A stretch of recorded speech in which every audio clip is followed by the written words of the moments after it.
একটি মেয়ের গর্ভের সন্তানের 3 মাস হওয়ার আগেই গর্ভের বাচ্চা নষ্ট করে ফেলে, তাহলে কি সে গুনাহগার হবে? আমি একজনের কাছ থেকে কিছু টাকা ধার নিয়েছিলাম, তার সাথে আমার যোগাযোগ নেই, যোগাযোগ কোনোভাবেই আর করা সম্ভব নয়। এখন আমি কি করতে পারি? নামাজে সিজদা করতে গেলে ছোট বাচ্চা সিজদার জায়গায় বসে থাকলে কোথায় সিজদা দিব? মেয়েদের মাসের একটা নির্দিষ্ট সময় নামাজ পড়তে হয় না, ওই সময় কি নখে নীল পালিশ লাগাতে পারবে?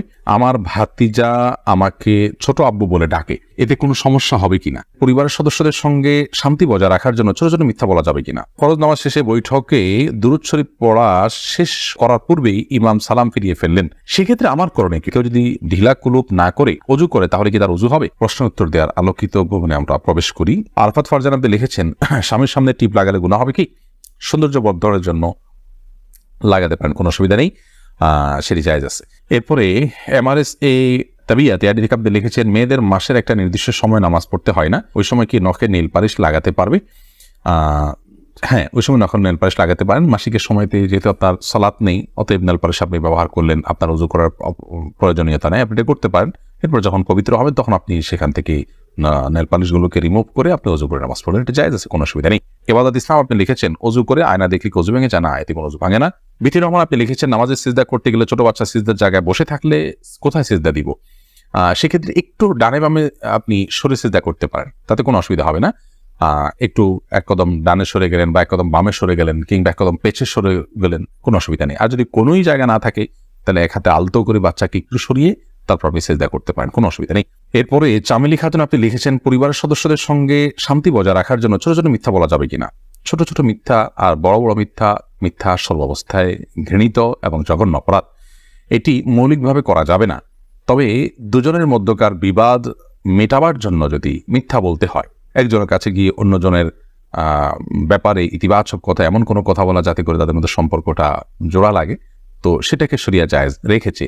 পরিবারের সদস্যদের মধ্যে যদি এরকম কোনো পরিস্থিতি তৈরি হয় তাহলে সেক্ষেত্রে ওই ধরনের মিথ্যা কথা বলা জায়েজ আছে। এছাড়া আপনি খেয়াল খুশি মতো আপনি মিথ্যা বললেন পরিবারের সদস্যদের মধ্যে, তথাগত শান্তি বজায় রাখার জন্য এটি জায়েজ নয়, বরং সত্যবাদিতার অভ্যাস আমাদের মধ্যে গড়ে তুলতে হবে। মিথ্যা আজ আমাদের রন্ধ্রে রন্ধ্রে ঢুকে গেছে, যার কারণে আমরা আমাদের কেনাকাটা, আমাদের কাজকাম, আমাদের শিক্ষা জীবন, আমাদের শিক্ষকতার জীবন, আমাদের কর্মজীবন, আমাদের জীবনের প্রতিটা ক্ষেত্রে আজ মিথ্যার সয়লাভ হয়ে গেছে।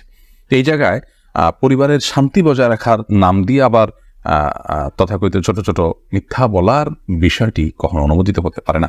আব্দুল করিম পাটোয়ারি লিখেছেন, ফরজ নামাজ শেষে বৈঠকে দুরূদ শরীফ পড়া শেষ করার পূর্বেই ইমাম সালাম ফিরিয়ে ফেললেন, সেক্ষেত্রে আমার করণীয় কি? ফরজ নামাজের শেষ বৈঠকে ইমাম আপনার দুরূদ শেষ করার আগে যদি সালাম ফিরিয়ে ফেলেন তাহলে আপনি খুব দ্রুততার সাথে দুরূদ শেষ করবেন। আর যদি দুরূদ শেষ করতে অনেক দেরি হয় তাহলে সেক্ষেত্রে কোনো একটা স্টেশনে দাঁড়িয়ে সালাম ফিরিয়ে ফেলবেন, আপনার সালাত হয়ে যাবে ইনশাআল্লাহ। অর্থাৎ যে কোনো একটা জায়গায় অর্থবহ হয়, যেমন আল্লাহুম্মা সাল্লি আলা মুহাম্মাদ ওয়া আলা আলি মুহাম্মাদ শেষ করলেন, পরে আপনি সালাম ফিরিয়ে ফেললেন, কারণ এখানে একটা অর্থবহ বাক্য হয়ে গেল। আর যদি শেষের দিকে থাকেন তাহলে দ্রুততার সাথে শেষ করে তারপর আপনি সালাম ফিরিয়ে ফেলবেন। আফসানা শারমিন রোশনি আপনি লিখেছেন, আমার ছেলে 5 দিনের হায়াত নিয়ে দুনিয়াতে এসেছিল, আমার সন্তানকে আমার জন্য সুপারিশ করবে আল্লাহর কাছে? বল, আপনার সন্তান আল্লাহর কাছে ইনশাআল্লাহ বিদিন আপনার জান্নাতের পথকে সুগম করবে কিয়ামতের ময়দানে, এবং এ ধরনের সন্তান বাবা মার জন্য জান্নাতে অপেক্ষা করবে, এরকম বিভিন্ন বর্ণনা পাওয়া যায়। যদি আপনি সবর করতে পারেন, আল্লাহ তাআলা আপনাকে সবর করার তৌফিক দান করুন এবং উত্তম বিনিময় দান করুন। মোহাম্মদ মুনতাসির মাহমুদ আপনি লিখেছেন, নামাজে যদি নিজের অনিচ্ছা সত্ত্বেও কোনো দুশ্চিন্তা চলে আসে তাহলে কি নামাজের কোনো ক্ষতি হবে?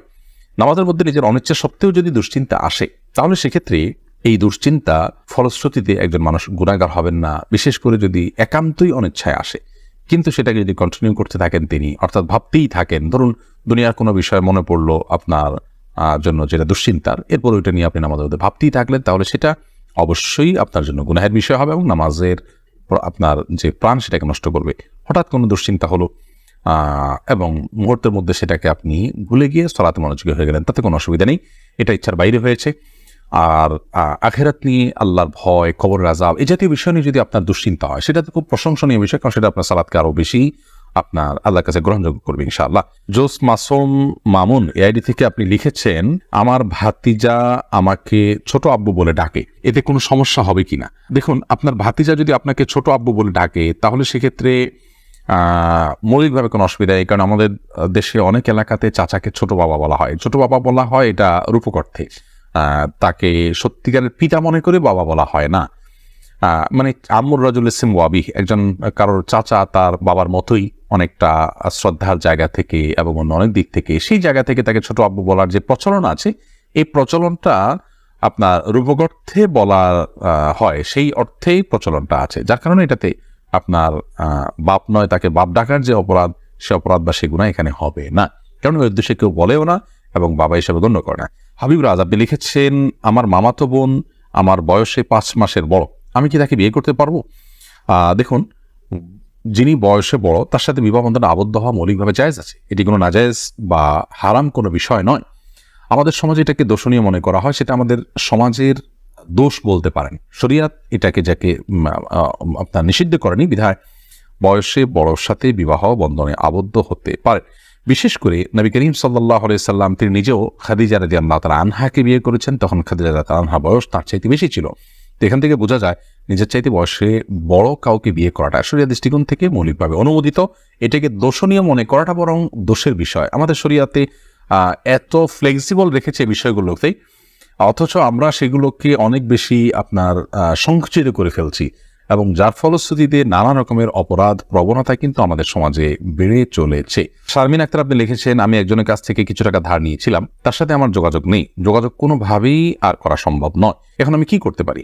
আপনি যদি তার সাথে যোগাযোগের কোনো সুযোগ না থাকে এবং যোগাযোগের কোনো সম্ভাবনা না থাকে, তাহলে সেক্ষেত্রে ওই টাকাটা কোনো গরিব দুঃখীকে দান করে দিবেন তার তরফ থেকে, অর্থাৎ তার তরফ থেকেই ডোনেশন করে দিলেন, দান করে দিলেন, সবটা তার আমল নামায় যুক্ত হলেন, মাধ্যমে ইনশাআল্লাহ আপনি দায়মুক্ত হওয়ার চেষ্টা করতে পারেন। তারিমা আপনি লিখেছে, আমি প্রেম করে বিয়ে করেছি, হারাম সম্পর্ক করেছি, এখন কি করলে আল্লাহ আমার সংসার জীবনকে সুখের করবে? কোনো উপায় আছে কি? আমাদের দুদিন পর পর ছোট ছোট বিষয় নিয়ে অনেক ঝগড়া হয়, এখন আমরা কেউ কাউকে সহ্য করতে পারি না, এখন কি করলে আল্লাহ আমাদের শান্তি দিবেন? প্লিজ জানাবেন। বোন তারিমা, আপনারা আল্লাহর কাছে আগের কৃতকর্মের জন্য লজ্জিত হয়ে ধন্যবাদ ক্ষমা চাইবেন, চোখের পানি ফেলে মাপ চাইবেন যে আল্লাহ আমাদের অন্যার জন্য আপনি মাফ করেন, লজ্জিত থাকবেন। এর পাশাপাশি সুখী দাম্পত্য জীবনের জন্য আল্লাহর কাছে বিশেষভাবে দোয়া করবেন, সেই সাথে সুখী দাম্পত্যের জন্য যে আমলগুলো আছে সেগুলো করবেন, সবর এটার কসরত করবেন, যে ধৈর্য ধরে ধৈর্যের পাহাড় হওয়ার চেষ্টা করবেন, ইনশাআল্লাহ আল্লাহ তাআলা আপনাদেরকে সুখী করবেন। এ বিষয়ে আমাদের অনেকগুলো পরামর্শমূলক ভিডিও আছে, সেগুলো শুনতে পারেন। এমনি আলামিন লিখেছেন, কেউ যদি ঢিলা কুলুপ না করে অজু করে তাহলে কি তার অজু হবে? যদি পেশাবের পর পানি ব্যবহার করেন, তারপর আর পানি ফোঁটা পেশাব ফোঁটা না বাইর হয়, অজু হয়ে যাবে, ঢিলা করা তার জন্য ফরজ ওয়াজিব নয়। আর যদি আশঙ্কা থাকে তাহলে সেক্ষেত্রে আশঙ্কা দূর করা পর্যন্ত তিনি অপেক্ষা করা বা যেভাবে হোক এটা করা উচিত। তবে ঢিলা কুলুপ না করে পানি ব্যবহার করলেও পবিত্র হয়ে যাবে, অজু করলে নামাজ হয়ে যাবে। আরফাত ফারজান আপনি লিখেছেন, আমি নামাজ পড়ার সময় আমার ছোট বাচ্চা নামাজের সামনে হাঁটাহাঁটি করে, এদিকে ওর বা আমার কোনো গুনাহ হবে না, এতে গুনাহ হবে না। মাইদুল ইসলাম সুবর্ণ আপনি লিখেছেন, একটি মেয়ের গর্ভের সন্তানের 3 মাস হওয়ার আগেই গর্ভের বাচ্চা নষ্ট করে ফেলে, তাহলে কি সে গুনাহগার হবে? গর্ভের বাচ্চা নষ্ট করা সর্বাবস্থায় অপরাধের কথা, কিন্তু যদি সন্তানের মধ্যে হার্টবিট বা প্রাণ সঞ্চারিত হওয়ার আগেই আপনার কোনো এমন ওজরের ভিত্তিতে সেটি নষ্ট করা হয় যে ওজরটি শরিয়া গ্রাহ্য, যেমন তার ফলশ্রুতিতে মার শরীর বা জীবনের মধ্যে হুমকি আছে, বা বড় কোনো বিপদ হতে পারে, বা বড় কোনো সমস্যা আছে, এরকম কোনো ওজরের ভিত্তিতে যদি এটা করে, তাহলে সেটা ক্ষেত্র বিশেষে ওজরের উপর নির্ভর করে সেটা জায়েজ হতে পারে। আর এমনিতে মনে চাইলো আর সন্তান নষ্ট করে ফেললো সামান্য ঠনক অজুহাতের ভিত্তিতে, এটি জায়েজ হবে না, এর ফলশ্রুতিতে মানুষ গুনাহগার হবে।